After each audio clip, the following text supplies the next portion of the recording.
So I've been reading a lot of poetry lately, and I've started to realize that the genre as a whole is kind of lacking in many aspects. I mean, the spacing is kind of weird, all this cryptic writing and abstract ideas and allowing room for a deeper meaning. Like, it's kind of ridiculous, you know?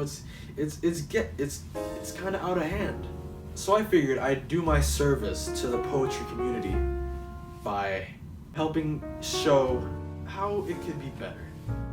So today, we're going to be fixing 3 famous poetry pieces. Without further ado, let's get into the first poem. So our first poem we have here is Moments by Michael R. Birch.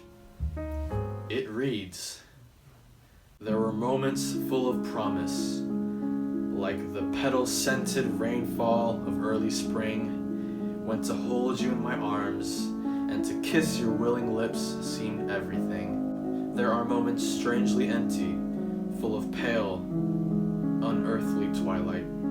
How cold the stars stare, when to be without you is a dark enchantment the night and I share." Okay, Romeo, jeez. It's a bit vague for a love poem, don't you think? Like, seems like the type of thing you would copy and send to literally every girl's DMs on Instagram. Like, it just applies to literally anything. It's almost like you're trying to make it vague so the reader can apply it to their own life circumstances, but that's stupid. We have to make it specific, so that's what we're gonna do. Going off your Wikipedia page, it seems that you're from Tennessee, right?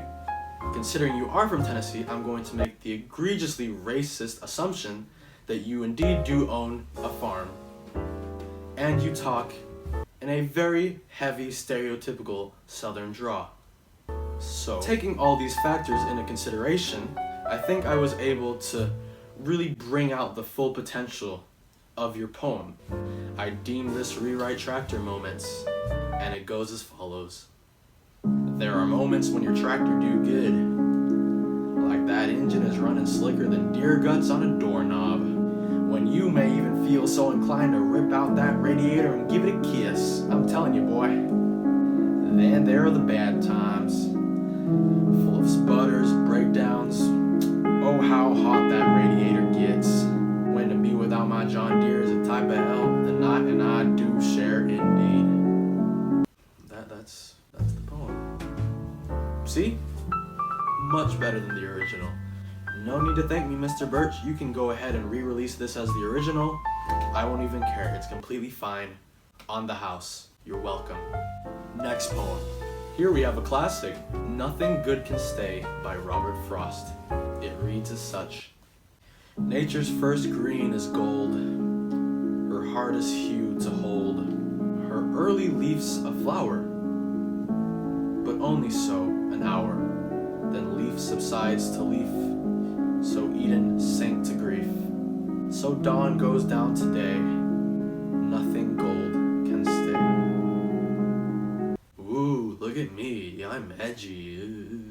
You're trying a little bit too hard, Mr. Frost. I don't know about your examples either. You use gold as an example of your abstract idea of purity, in the broader analogy that nothing pure lasts forever. Much like gold never stays pure after it hits the marketplace, right? But gold? I mean, like, what are you, a SoundCloud rapper or something? Come on, guy. So, in my rewrite, I figured I'd make it a little bit more relatable to people today. So the subject of my rewrite is spicy salsa dip at a party. I deem this one, Nothing Bold Can Stay. And it reads as follows. Party's first dip was bold, her hardest bowl told. Her early cream was sour, but only lasts an hour. Then cheese subsides to beef, so nacho sank to grief. As mild goes out to lay, nothing bold can stay. Thank you, thank you, thank you, thank you. Mr. Frost, I think I have successfully salvaged your reputation, and you may now rest in peace. Now, on to the next poem. I'm actually not sure the title of this last poem. Simon Sanborn on Pinterest says it's one of Maddie's most famous free verse poems. I don't know who either of these people are. It was the first thing that popped up on Google Images when you searched up famous free verse poems. So I drop it in the comments if you recognize it. Nobody watches these, but according to Simon, it is very famous. So here is Maddie's Pinterest poem, and it goes as such. Let our breath be gentle wind. Let our ears be of those who listen. Let our hearts be not the ones that rage so quickly and thus blow dramatically and uselessly. Let our spirits attend and be most diligent to the soft yet desperate whisper of hope and peace for our new world. Let our souls be those which watch for the Lord, waiting with wonder and want.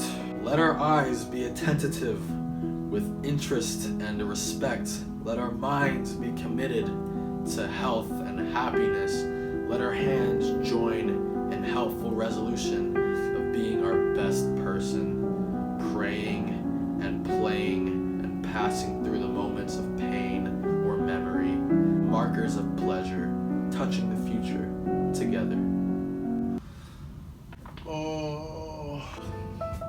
Yeah, this is way too long. You're rambling. You use the word "let" so many times, my guy. I mean, you think they need to lower the net or something. That was a tennis choke. It's almost like you're using repetition as a literary device to help solidify your point, but it's not very creative. Okay, let's be honest here. It's not very creative. And really, this entire poem is rambling. It has simply been shortened to something like, be a good human being who pays attention to things and is kind to others. Straight to the point. I mean, this whole rambling thing, it's like you're trying to explore the deeper meanings and nuances of living a proper life from a Taoist perspective. But that's kind of boring, you know? And because you spent so much time exploring this one topic, it's too simple and lacks conflict, kind of like a bad kids TV show. So in my rewrite, I added conflict as well as a twist. I deemed this Devon's Pinterest poem, and it goes as follows. Be a good human being who pays attention to things and is kind to others. But in this world in which we live, we also share with other, less good humans. It is my job to stop them. See that little twist in there, right? I left it on a cliffhanger. I could make a whole poem sequel. We could get a whole poem trilogy up in here. I'm talking a whole Netflix series adaptation out of this whole thing. Y'all writing poetry? I'm making money moves, my guy. We're done here. Come on, let's go.